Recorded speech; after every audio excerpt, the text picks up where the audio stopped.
Damián Alcázar era la encarnación de una paradoja moderna. Un hombre que poseía el mundo entero, pero que habitaba en una isla desierta de un solo residente. Su nombre era una llave maestra, capaz de abrir cualquier puerta de lujo, poder o privilegio que el planeta pudiera ofrecer. Desde la quietud casi clínica de su ático, suspendido entre las nubes y el asfalto, la ciudad de noche no era un hogar, era un mapa de sus conquistas. Un tapiz de diamantes fríos, cada luz un recordatorio punzante de una vida real, vibrante y conectada que no era la suya. Él conocía el valor de cada torre en ese horizonte, pero desconocía el calor de un solo hogar detrás de esas miles de ventanas iluminadas. La soledad era la arquitecta de su existencia. No era una soledad tranquila, sino un vacío ruidoso, lleno del zumbido de los sistemas de aire y el eco de sus propios pasos sobre el mármol italiano.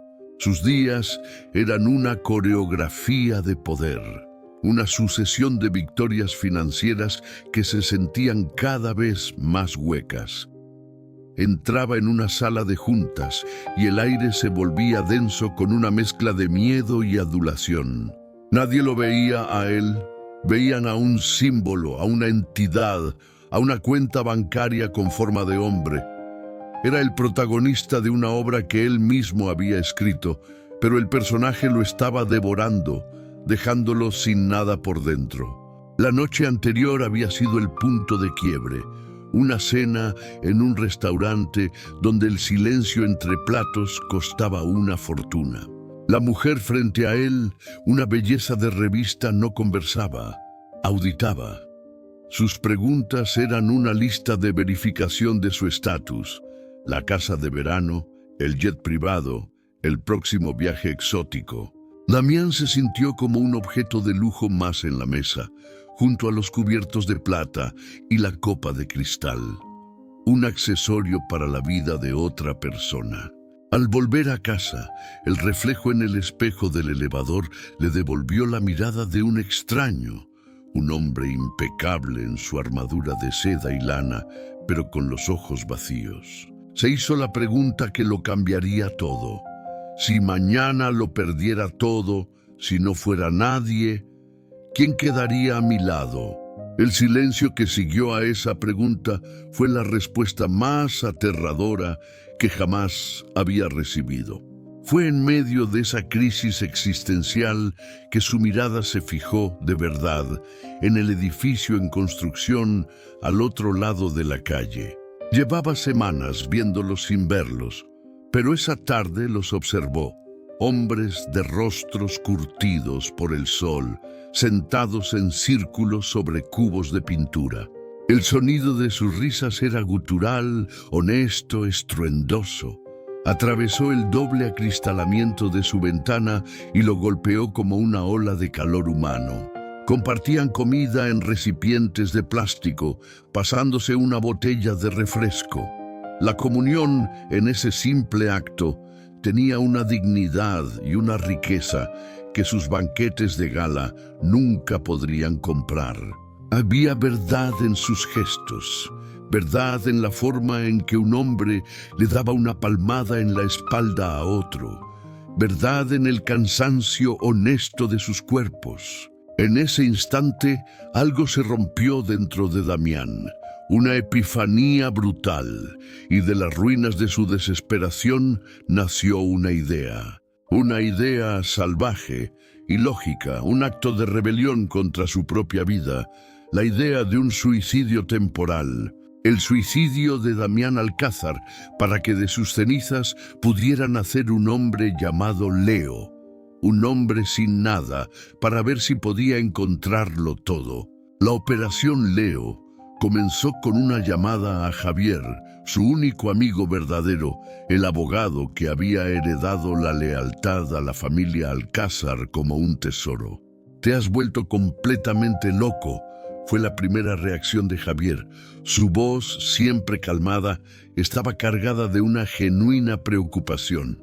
He pasado años protegiendo tu nombre, Damián, y ahora quieres tirarlo a la basura para jugar al obrero.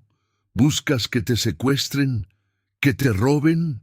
No busco que me roben lo que tengo, Javi, respondió Damián con una voz extrañamente tranquila. Busco encontrar algo que no se pueda robar. Hubo un largo silencio al otro lado de la línea. Javier suspiró. Conocía esa nota de desesperación en la voz de su amigo. «Está bien», dijo finalmente. «Pero esto es una locura. Una palabra, Damián, una sola palabra, y te saco de ahí». El primer paso fue despojarse de su piel. En un mercado de segunda mano, en un barrio que nunca había pisado, Damián sintió el olor a naftalina y a vidas ajenas. Tocó las telas ásperas de las camisas de trabajo, los jeans rígidos y gastados. Cada prenda parecía susurrar una historia de esfuerzo y sudor. Al vestirse con ellas, no se sintió liberado. Se sintió como un farsante, un turista en la tierra de la realidad. El primer día en la obra fue un bautismo de fuego y humillación. El aire olía a cemento húmedo, a metal cortado y a sudor. El ruido era una cacofonía constante de sierras, martillos y gritos. Era el sonido del mundo, siendo construido, un sonido que nunca se oía desde su silenciosa torre. Rodrigo, el capataz, un hombre cuya cara parecía un mapa de arrugas y cicatrices, lo miró de arriba abajo. Sus ojos se detuvieron en las manos de Leo, sospechosamente lisas. «A ver qué tenemos aquí», dijo con sorna. «Otro artista que viene a buscar inspiración. Veamos cuánto duras, poeta». El trabajo era brutal. Sus músculos, acostumbrados a la tensión controlada de un gimnasio de élite, se rebelaron. Cada saco de cemento era una montaña, cada carretilla una tortura. Cometió todos los errores posibles, tropezó, dejó caer herramientas, sus movimientos eran torpes, los de un hombre que nunca había usado su cuerpo como una herramienta. Sus compañeros, al principio, mantenían la distancia, mirándolo con una mezcla de desdén y curiosidad. Uno de ellos, un joven de sonrisa fácil llamado Carlos, le dijo durante el primer almuerzo: «Comes como si tuvieras miedo de ensuciarte las manos». Damián se miró las manos. Era verdad. Las primeras noches en su modesta habitación alquilada fueron un infierno. El dolor físico era una sinfonía de agujetas que nunca había imaginado. Pero debajo del dolor había algo más, un cansancio puro, honesto. Por primera vez en años, su mente estaba demasiado agotada para darle vueltas a las acciones de la bolsa o a las cláusulas de un contrato. Simplemente dormía. Más de una vez, con el cuerpo dolorido y el orgullo herido, estuvo a punto de llamar a Javier. La tentación del escape, de volver a su mundo de sábanas de 1000 hilos, era inmensa. Pero entonces recordaba la mirada de la mujer en el restaurante, la mirada que lo atravesaba sin verlo, y bajaba el teléfono. La transformación fue lenta, casi imperceptible. Un día, Carlos lo vio luchando con una viga. En lugar de reírse, se acercó. «No es fuerza, es equilibrio, artista. Usa la cadera, así». Le enseñó un pequeño truco, un secreto del oficio.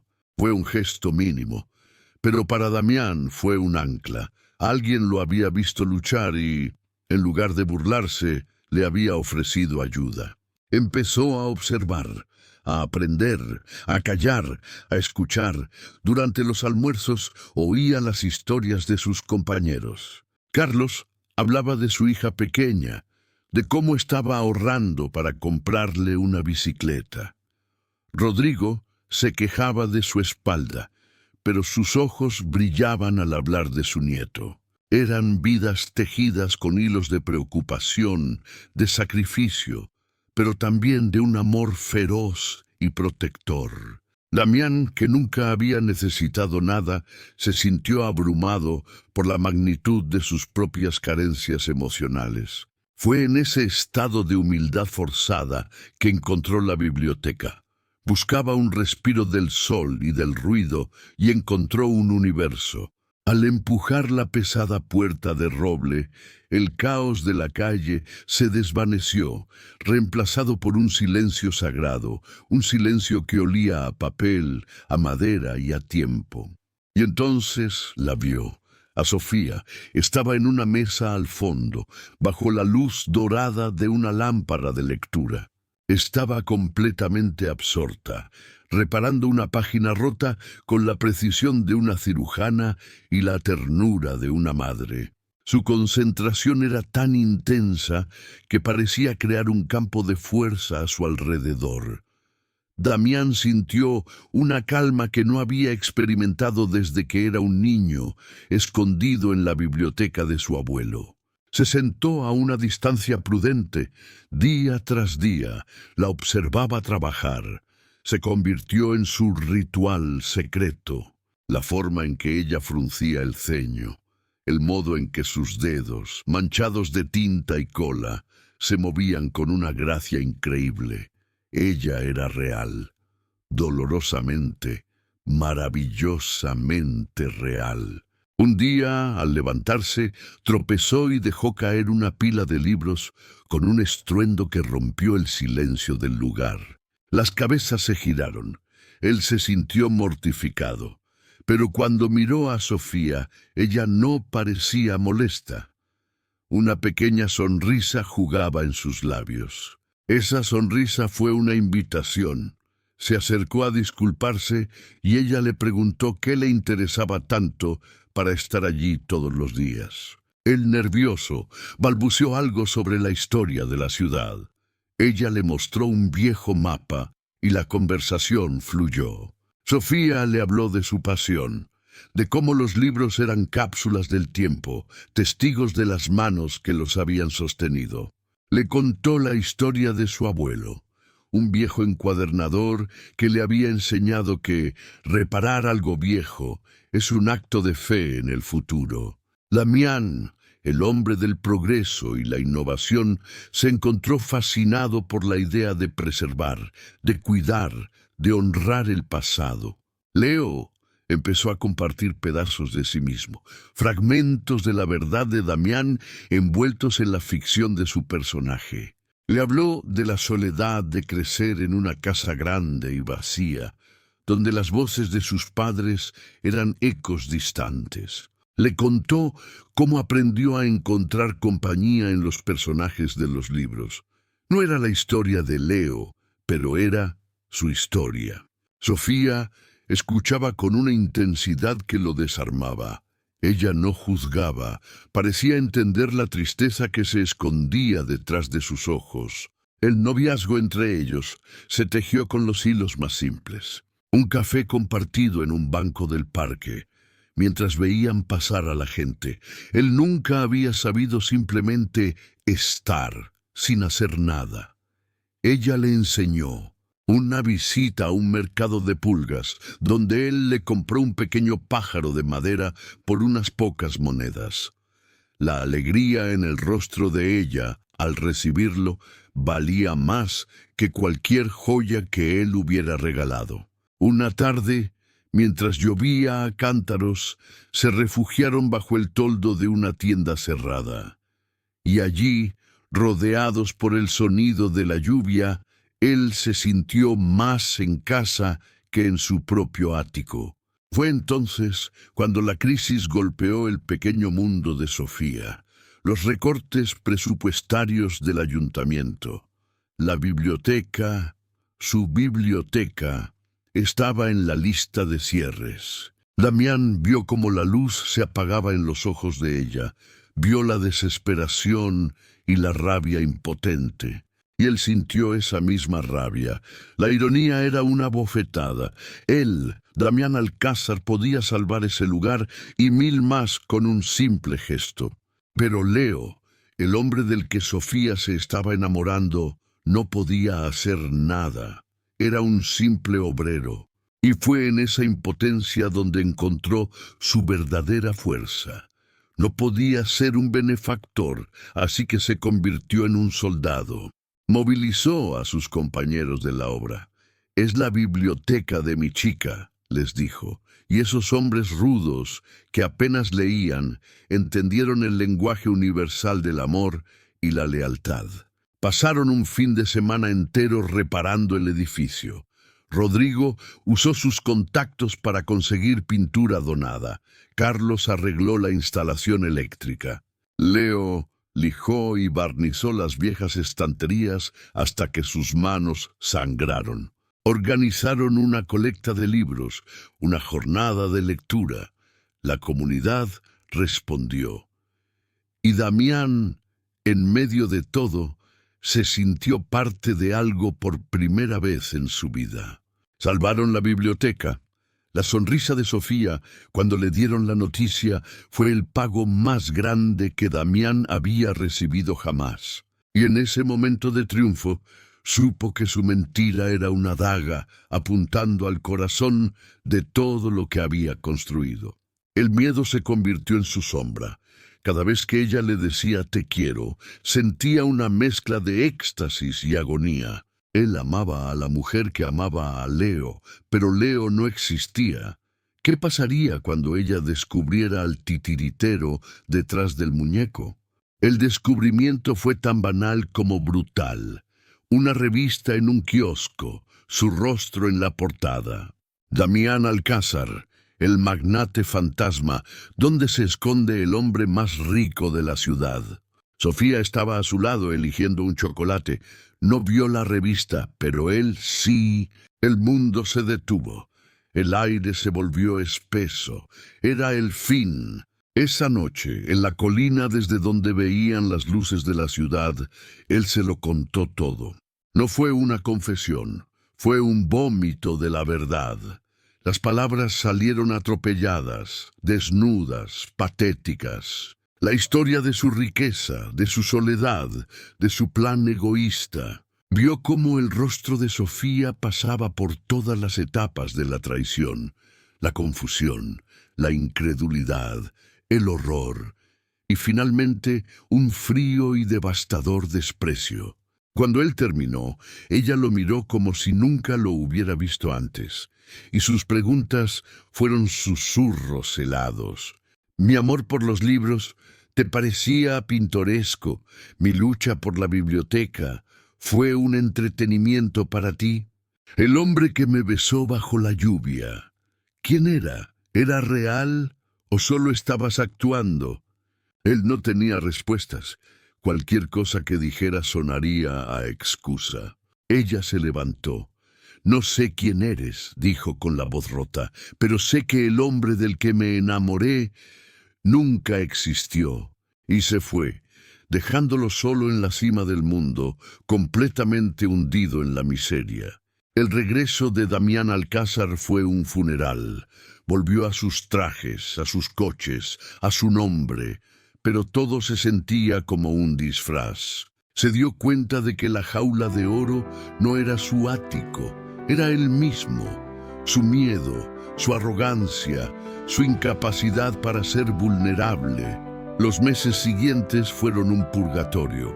Intentó volver a su antigua vida, pero ya no encajaba.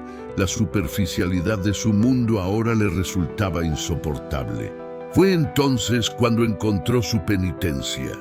Creó la fundación, no para impresionarla, sino para honrar la lección que ella le había enseñado. Usó su poder no para adquirir más, sino para preservar, para salvar los pequeños oasis de belleza que el mundo, en su prisa, estaba dejando morir. Trabajó, no desde una oficina, sino en el terreno. Se ensució las manos, encontró un propósito en el acto de reparar, de cuidar. Pasó más de un año de trabajo silencioso, de reconstrucción, no de edificios, sino de sí mismo. Un día estaba en una pequeña biblioteca de un barrio obrero. una que su fundación había salvado. Estaba lijando una estantería, perdido en el trabajo. Sintió una presencia, levantó la vista, era Sofía. Había cautela en sus ojos y una pregunta. Lo había estado observando de lejos, había visto la constancia de su trabajo, la sinceridad de sus acciones. La conversación fue lenta, difícil, no hubo un perdón mágico. Él no pidió perdón con palabras, lo pidió con sus manos callosas, con el cansancio honesto en sus ojos. Ella no ofreció un perdón fácil, ofreció una segunda oportunidad, no para Leo, no para el magnate, sino para el hombre que estaba naciendo de la dolorosa colisión de ambos. No fue un final feliz, fue un comienzo real. La primera página de una historia que por primera vez ambos escribirían juntos, con la tinta indeleble de la verdad.